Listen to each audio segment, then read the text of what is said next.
Greetings to all. This is Abhivardhan from the Bharat Pacific. We have Aditya with us as well as a co host. Today, we are having a very special interview as a part of our Bharat Pacific interviews. So, let me introduce the guests quickly. We have Dr. Vivek Mishra from Observer Research Foundation. Let me introduce the speaker a little bit about his experience and his work.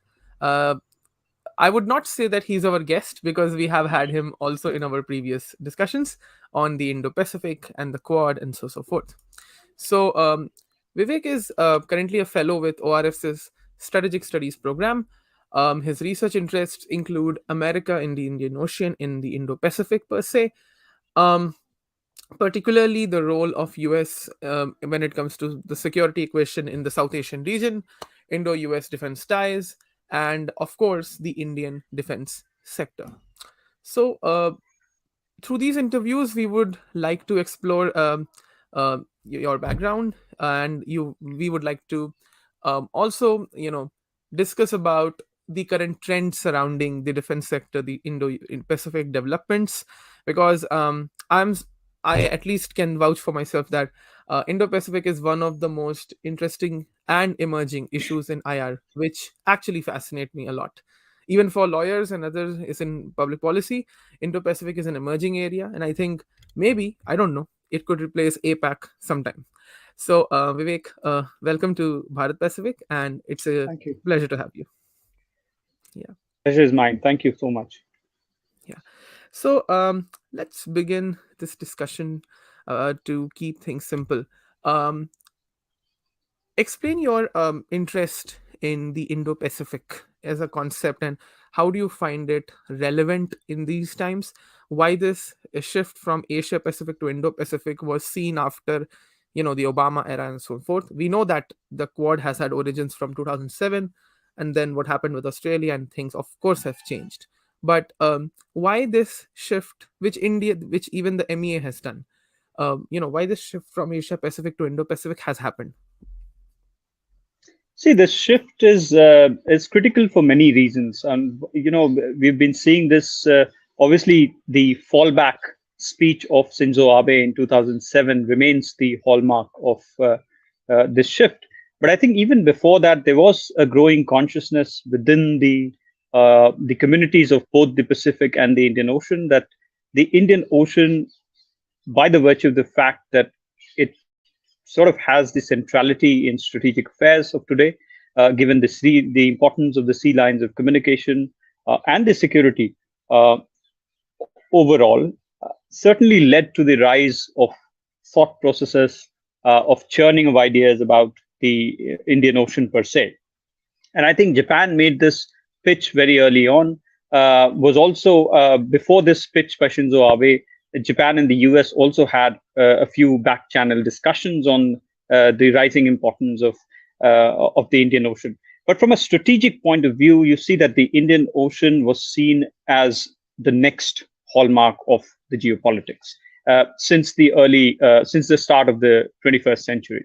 And then, because of course the major powers in this region, of course, the United States was always a sitting power since it established its presence in Diego Garcia, and of course the happenings that went on during the Cold War era. So there was this recognition already, but I think given the foresightedness that was very palpable in the major powers game, particularly China and the United States, of course, as a retaliation or as a preemption of a Chinese long-term strategy in this region, certainly brought the Indo-Pacific to the center of it.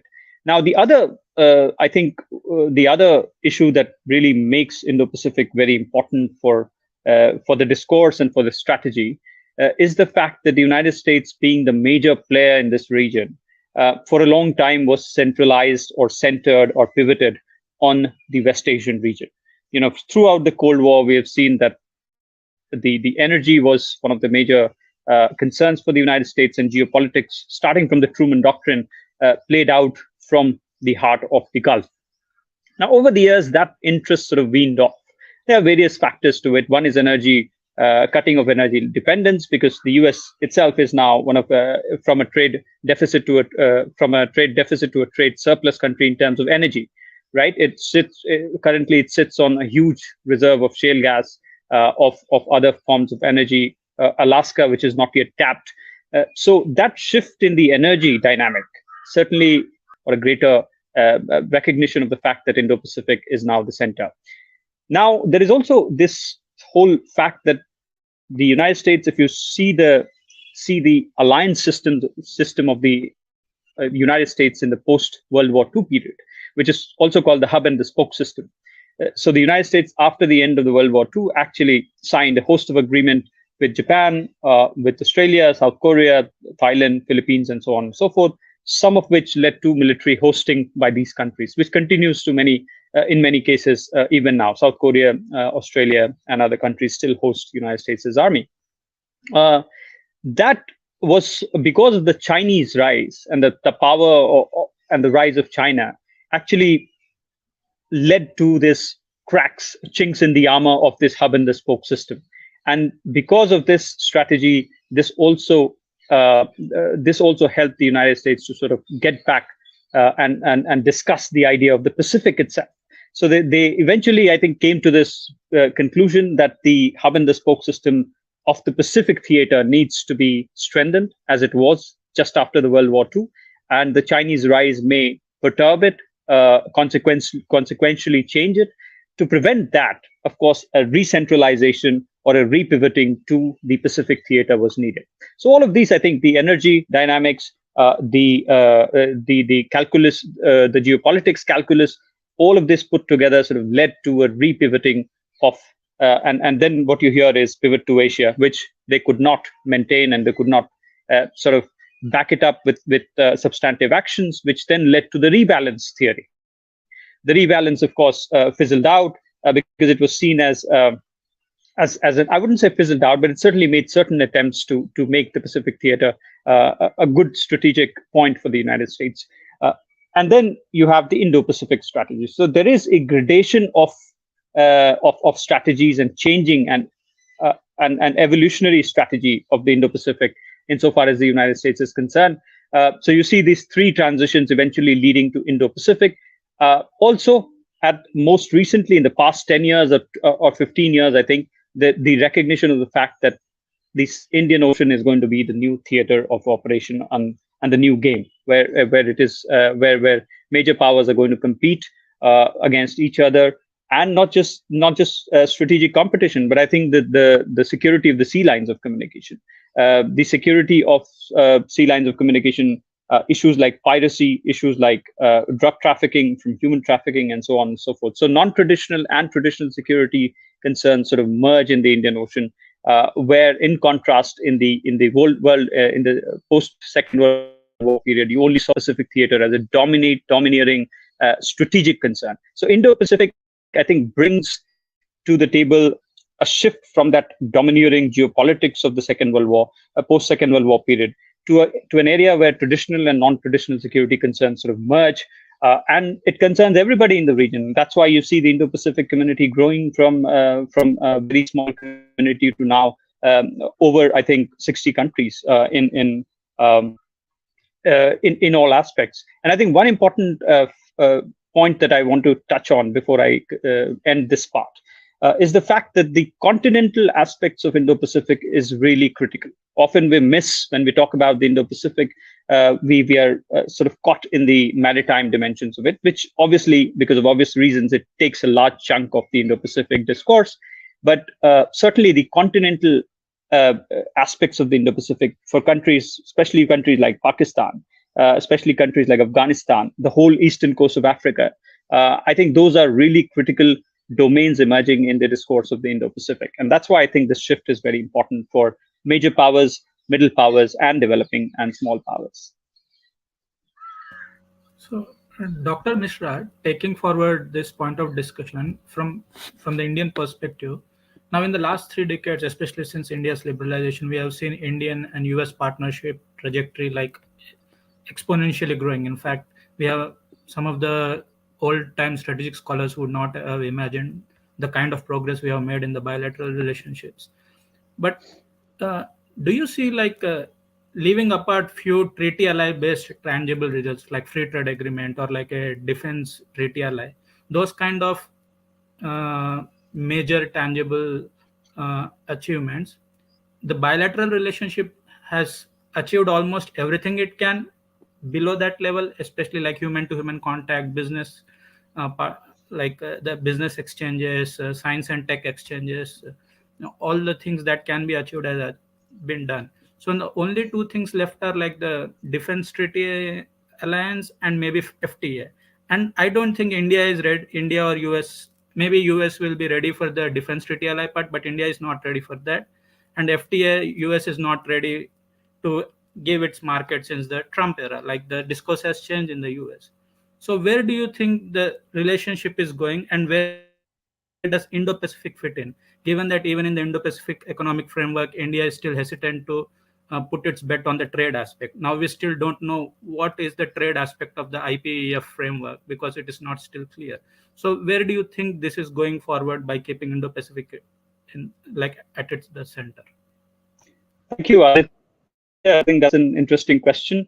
But let me start with the point that, from your point, that India and the US have achieved everything except two things. I think I would take an exception to the whole issue, and say that there is a vast potential. If you look at the nitty-gritties of the relationship, there is a huge potential to be achieved by those countries. But certainly, I'm completely with you when you say that they have achieved a lot in the past 2 years, and something that was unimaginable from looking from the perspective of Cold War, or even in the 1990s, when the early 1990s, when the relationship started changing a lot. But I think what the United States and India have done in the past, let's say at least 10 years or 15 years, is to build the threads and the matrix which sort of hold the superstructure of the relationship. And I think to that extent, you've seen that the groundwork have been strong, particularly in terms of the nuances of the agreements that have been signed, and not just the agreements, but the nuances of the agreements signed have really changed the course of relationship, in the sense that we have now become more than a friend. So, as you know, the United States uses three things to define a friend or a. So it says a friend, a partner, and a ally, right? We were a friend, and I think with the MDP, the major defense partner status, and mind you, India is the only country which has that status with the United States, which was passed by the Congress. So it places India above being a friend and below being an ally. And I think that's a comfortable sweet spot for India in many cases, because you don't want to be an ally. Like you said, India doesn't want to be an ally. Today, if the United States Congress passes a proposal proposing India to make an ally, India will turn it down. And there is no expectation that the United States itself will do that. But I'm just saying that if there was a proposal like that, India will be the first one to turn it down, because then you would be signing up for certain uncomfortable agreements. Then you would be signing up for certain uncomfortable clauses, which you don't want to do as a nation, because you also represent global South, and your concerns are different, and your geopolitical interests are different. And that's where I will swing in the chord later on. But I think so. These are some of the there are some of the basic differences that remain between the United States and India, primarily because we are different economies, we have different strategic outlooks, and we have different geopolitical conditions. I mean, look at the United States; it is sort of on all sides. It is contiguous with friendly neighbors or water, right? On the contrary, we are jammed by two hostile neighbors. So our situation is completely different. And I think there is gradually a recognition of this fact in the United States, that you should not push India too much on certain issues that certainly concerns the Western interest. And I think you saw that in the Russia-Ukraine war crisis, when when Secretary of State Blinken himself said that the United States has, quote unquote, missed the bus when it comes to India. And Soviet Union actually took that bus in 1971. So I think there is a clear recognition that the sweet spot of India should not be disturbed. But the back channels will continue, the push and the shove will continue. And I think we've reached a comfortable, healthy relationship with the United States to be able to push each other on certain issues, on let's say, human rights. I think you can't stop one congressperson, woman, or man saying something on human rights whenever a yearly human rights report comes in, and you see that the pushback from India uh, is certainly has certainly grown. But I think essentially the United States understands that we are two different democracies. There cannot be a standardization of definition of democracy in this world, in this time. And I think that percolates down to your understanding, to our understanding of the Indo-Pacific. So when you see the Indo-Pacific, we have signed three critical agreements, defense agreements with the United States: the BECA, the COMCASA, and the LIMOA. But I think essentially, even within those agreements, we have not signed certain elements which would require us to open our sensitive sectors to the United States. So we have drawn boundaries, we have drawn boundaries, and there are pushes from the United States. There are, for example, on the Russian issue, there was considerable push at right when the war began for India to take a position. But I think India stood its ground and explained its position, and I think the United States understood. And I think this is what the healthy relationship of the US and India stand for. But coming down to your second part of the question on the Indo-Pacific, how does this relationship between India and the US sort of has implications for the Indo-Pacific? So in the Indo-Pacific, the first is the fact that the United States understands that there is no replacement for India as a stable democratic anchor to balance China, and I'm not using the word contain, to balance China in the Indo-Pacific, because it is a very strong democracy. It is a stable democracy. It is a large democracy, and the worldview of US and India match insofar as the security of the Indo-Pacific and the future of the Indo-Pacific is concerned, because we both believe in free and open Indo-Pacific. We all believe India added a word to the free and open Indo-Pacific, which is inclusive. So Prime Minister Modi also said that free, open, and inclusive. So anybody who wants to join the Indo-Pacific and you are willing to play by the rules, you're welcome. Right? So it is not a coterie. This is where we have certain differences with the United States, although these are not spoken in public, in the sense that if the United States really pushed India to make Quad a military organization, or a military or an organization with a military wing, India would be the first one to object, or if not object, not be a part of, because it certainly doesn't concern India's interests. And if it has to be an inclusive organization, one cannot be a coterie, right? So the US is, as you would understand, as I said, there's also a difference about the worldviews. So US is a country which is essentially doctrinized. It is governed by doctrines. Its worldview is doctrinized. We are not. So Indo-Pacific, we don't have a document. We don't have a strategy or a vision of Indo-Pacific. We have a prime minister's speech, and that lays down the vision. And then the strategic community of India debates on what the Indo-Pacific strategy of India should be and is. So I think there is a fair degree of openness about our Indo-Pacific conception, as opposed to the US, which is very hardcore from Bollywood to Hollywood. As you remember, they defined their Indo-Pacific strategy. So we don't function like that. So I think that understanding is there, and that percolates to almost, I think, all the aspects of Indo-Pacific, be it trade, be it trafficking, be it strategy. But when it comes to China, also, if the United States today expects that the height of the China-India conflict on the LAC during the pandemic, when 20 odd soldiers were killed, and Chinese on the Chinese side also. Even then, there was this huge debate about whether this is the moment for India to take a military stand vis-a-vis the Quad and stand against China. Well, India held its nerves, and I think that's where that equanimity is necessary for a strategic outlook for a country like India, because we also want to carry the weight of our vision along with our strategy, and I think that is where we both the United States and India should work to be able to give space to each other and also carry out their own visions and their own objectives in the region. Great. So I guess Aditya may wish to ask some questions, but I have one question, which is about AUKUS. You're well aware that some commentators, or let us say some scholars in the Indo-Pacific realm and even beyond, who are realists and I would say even liberal internationalists and constructivists, they actually they proposed that um, uh, the AUKUS is something which could be considered as a deviation from what the Quad seems to be, because the Quad, we know that the Malabar defense exercises, sorry, the naval exercises, they happen at the same time, right? Our army counterparts from the Quad members meet regularly at various places in India and even other countries.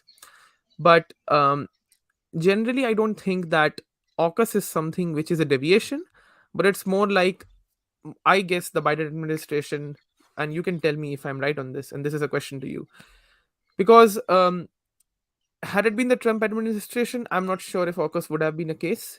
But I think with the Biden administration, what they're trying to do is they are more, I would say, reframing and maturing the Indo-Pacific concept by having AUKUS as a backend, because of the institutional relationships which you referred to, as far as the Cold War and the World War II, post World War II era is concerned. So, how do you see that? Because we have a new prime minister in Britain. We have an administration which uh, is redirecting its defense considerations when it comes to maritime and other issues. So, what do you think about AUKUS per se? Yeah.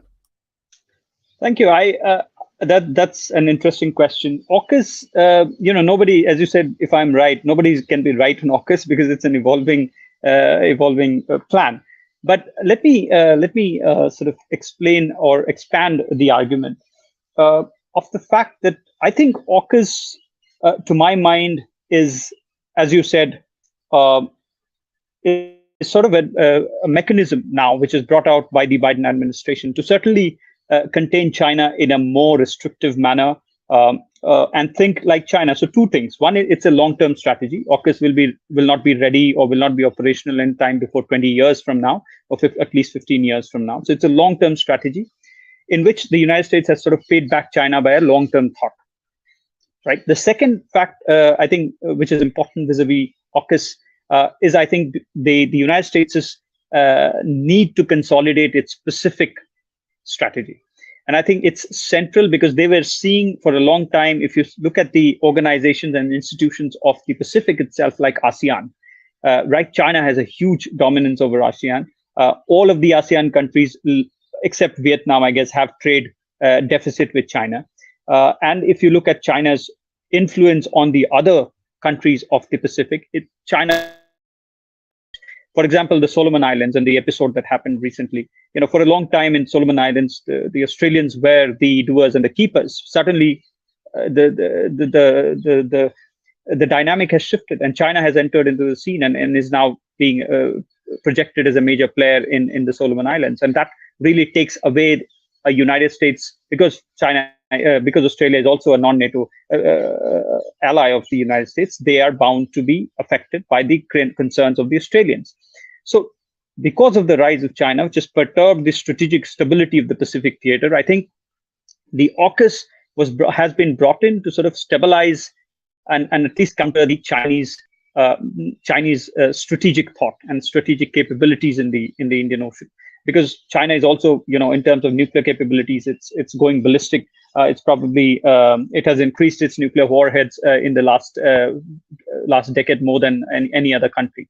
So I think one purpose of AUKUS is, of course, that in the long term, the United States looks to consolidate the Pacific strategy and the Pacific balance, which it has lost since the end of the Second World War, and obviously in the process consolidate its non-NATO allies.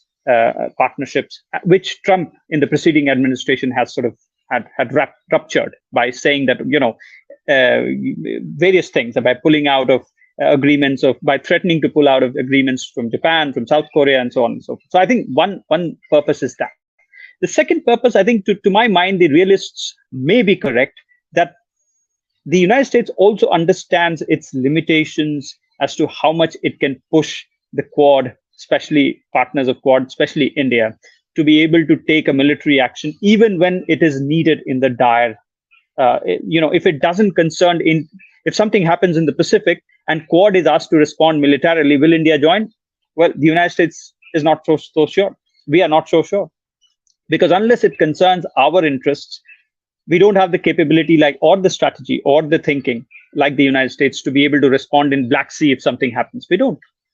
right? China is developing one strategy. They are now placing their ships in Black Sea, but it's for them. We So because of this, I think gap, whether the expectation gap on Quad, I think the AUKUS is sort of brought in to fill that gap conceptually and theoretically. But on ground, I'm still, very skeptic as to how much AUKUS will really be able to counter China, because in 10, 15 years, by the time AUKUS is operationalized, China would have gone from A to S or T, right, in terms of developing their own capabilities. China is not sitting; it's already the largest navy. It's already producing more ships per day than any other country today. So I think both these assessments may be right, but eventually what it does is it sort of, you can say that it fills a gap in the Quad, in the Quad and the military strategizing that Quad lacks. But I think on the contrary, if you see these two organizations, the Quad and the AUKUS, as complementary, which I think, of course, people have written about it, and the administrators have said, no, they are not complementary, and so on and so forth. But I think if you look at the theoretical level, if you look at the whole expanse of the Indo-Pacific and compare the two organizations, in the next 10 to 15 years, I think it is only complementary, because the Quad, can reach and can provide in the Indian Ocean the sea lines of communication, so on and so forth, while the strategic stability for the United States will be preserved in the Pacific theater. But one last point on this, that AUKUS, India should not expect anything out of AUKUS right now. I think if it expands in the next 5 to 10 years after it's operationalized, we will see. But I think essentially India should not, and India is as it is not expecting anything out of AUKUS. It is a distinct Pacific theater strategy and a strategic sort of mechanism, which I think we are anything but against, because we are the one question that sort of comes up after AUKUS is whether United States will share nuclear submarine capabilities with India. Well, it very well could. I think in the next 5 to 10 years, if India approaches and India becomes a Security Council member, and even if not, but if India approaches the United States, or the United States offers, well, who knows? That's a question for all of us to debate and bring the pros and cons out of it. So now that I am still skeptical about India becoming a UNSC permanent member, but okay. But so am I. But who knows?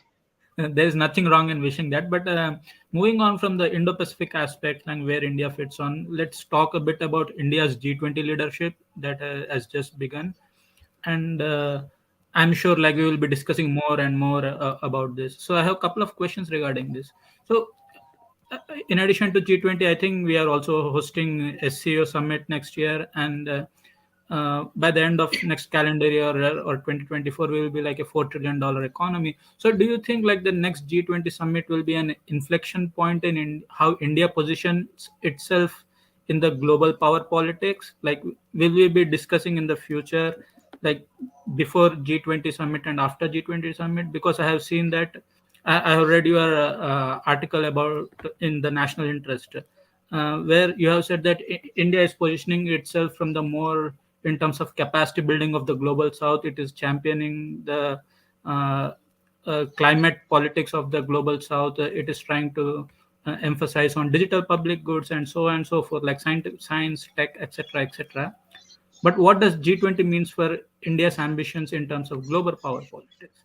And the second question would be, I'm sure the success of G20 depends on a lot on the track 2 level interactions between science community, tech community, think tanks and all. So where does you and ORF fit in basically? What is the kind of work you are expecting for next year in terms of G20 and in terms of the think tank level interactions or especially the T20? Yeah, G20. Yes. Thanks.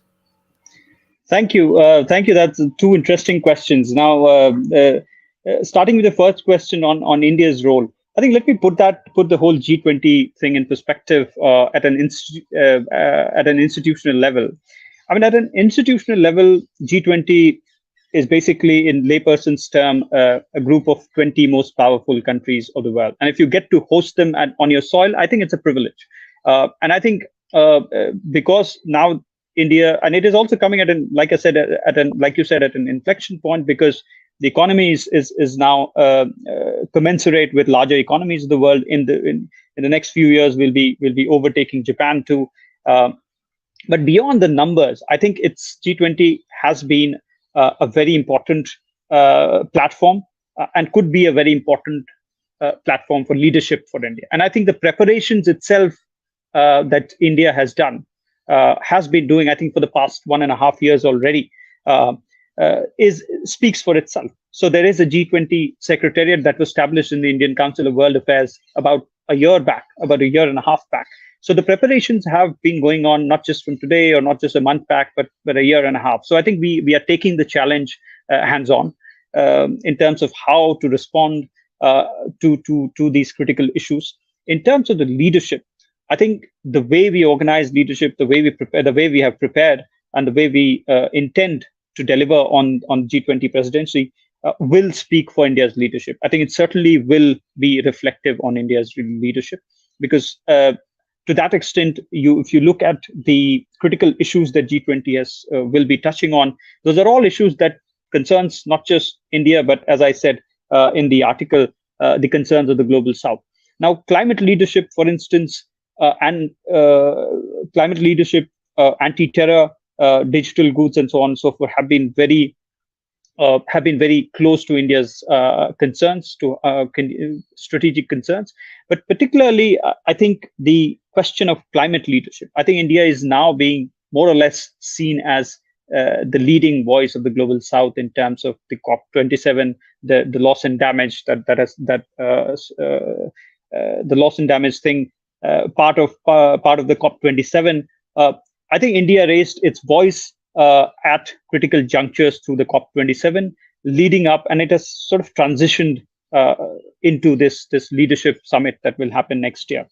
Also, if you look at the strategy, it has adopted a very interesting strategy of holding these seminars, the Sherpa tracks, and so on and so forth, which will cut across. One of them is happening in Andaman, so in a few, where 20 finance ministers are being flown in the Andaman, and they'll be briefed as to what the strategy of India is for the next year. So I think there is a considerable amount of thought that is going on, and I think that it will reflect on the leadership, not just geopolitical leadership, but I think also on leadership of these critical elements of G20, which we are looking at. Where does your leadership stand on particular issues? For example, on the issue of terror, we just had a conference on not funding terror, led by the Home Minister of India, and this was important because since 1996, since the Atal Bihari Vajpayee government, we've been crying loud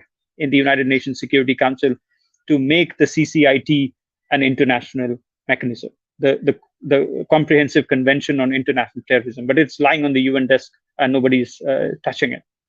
So I think as leaders, as India's leadership rises, both on the issues of climate, on the issues of anti-terror, and on the issues of development, and of course on other issues of inclusiveness in the Indo-Pacific, I think there will be greater voice for India. And that's why when you talked about whether you're not so hopeful about India becoming a UNSC permanent member, well, nobody is. But I think given this, the weight and the voice as India attains at the global stage, the probability increases.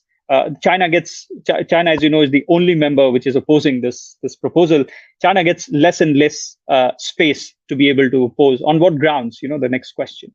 So I think overall, if you look, it certainly reflects on India's leadership, both geopolitically and how it looks at certain issues, specific issues that G20 deals with. On your second question on what the Track 2 is doing and what has been the role of ORF, I think ORF is doing great.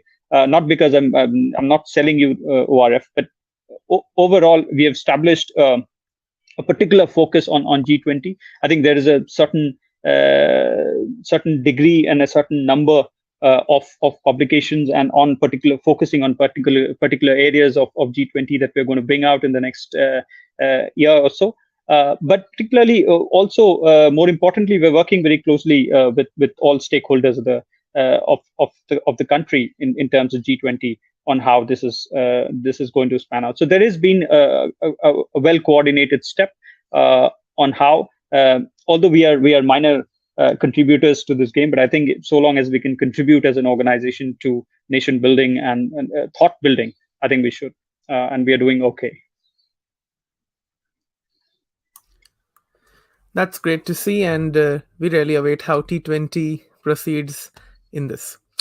So, I guess we will go with the concluding aspect when it comes to this discussion. So, let us say you have written recently on the Arctic, and that is a very sensitive region because of the Russia Ukraine war or conflict as we know it.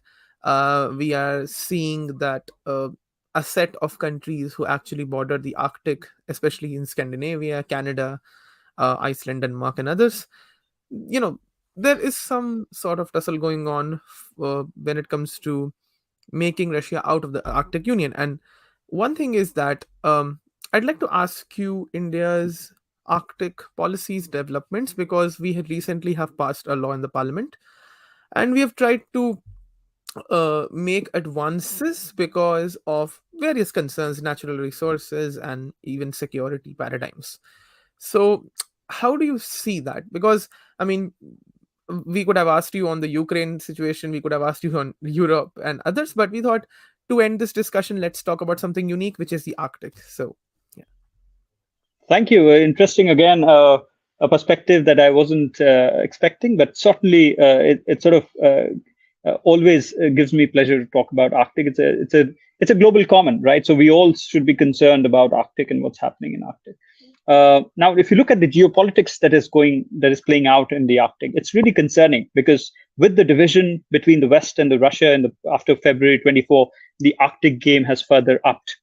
The already concerning region, the already concerning reason was China's build-up in the Arctic, right? So China is trying to build this the ice route, the ice silk route through the Arctic. And now it has become a game of numbers on which country has more icebreakers and which country is well positioned to control the routes of the Arctic and so on and so forth. Now, the United States, of course, is now pressuring along with the Western countries to come to a position where they can exclude Russia. But I think India's strategy in this is to be able to work with all countries there. We are working with Russians. We are working, not with the Chinese certainly, but with the Russians, with the Western countries, with the Scandinavian countries, and so on and so forth. So we have a well thought out strategy. We have considerable research that is going on in the Arctic, but we will on the question of the Chinese high north road that they're building. Of course, we have certain we take certain exceptions to that, and we will not be a part of that as far as my considerations go. But I think overall, India's concerns in the Arctic is again what it brings to the table. The primary question for India is what it brings to the table for the global South, right? As a leader of the global South, not many countries, in the Arctic will have their position, will have their laboratories, will have the capacity to be able to work with other countries and build their own capacities. India is one of the few countries that is doing the work there, and I think to that extent, it also speaks for a lot of other countries that are not represented in the Arctic. So I think it will not get India's job are two or three. One is focus on research. The second is not get caught in the geopolitics, which is, I think, going to get only heated up. Going forward, only going to get heated up because of what's happening in Ukraine, the Western strategy to counter Russia, and so on and so forth. As you know, the Biden administration has already doubled down on its China strategy by the CHIPS Act and so on and so forth. So there is no slackening in the US-China tension. So I think given the US-China tension, the West-China tension, and of course the West-Russia tension, there is nothing very positive to portend about the Arctic right now. And within this climate of hostility, one of the best ways is to sort of avoid conflict, low down your head and do your work. And I think that's what Indian researchers in the Arctic are doing at this point. So we are not really concerned about the geopolitics of. I shouldn't say concerned, but we are not, poking our nose in the geopolitics of the Arctic as we have historically. But we are certainly carrying on with the essential research that we intend to do. And insofar as it can connect, because now we the International North-South Transport Corridor, the INSTC, already connects Mumbai to St. Petersburg. And from St. Petersburg, as you know, the Arctic is not very far. So what we are going to do in terms of connectivity is certainly what the government is thinking and working on in the Arctic strategy. So connectivity is certainly at the top of the Arctic strategy for India. Geopolitics, perhaps the last. So I guess that's a wrap. It's been a great discussion, and I'll say that we would be happy to host you again, maybe when it comes to any interesting Indo-Pacific update, because I guess it's increasing day by day, and sometimes it could be hard to catch up. But I guess we have to see how Indo-Pacific as a concept develops.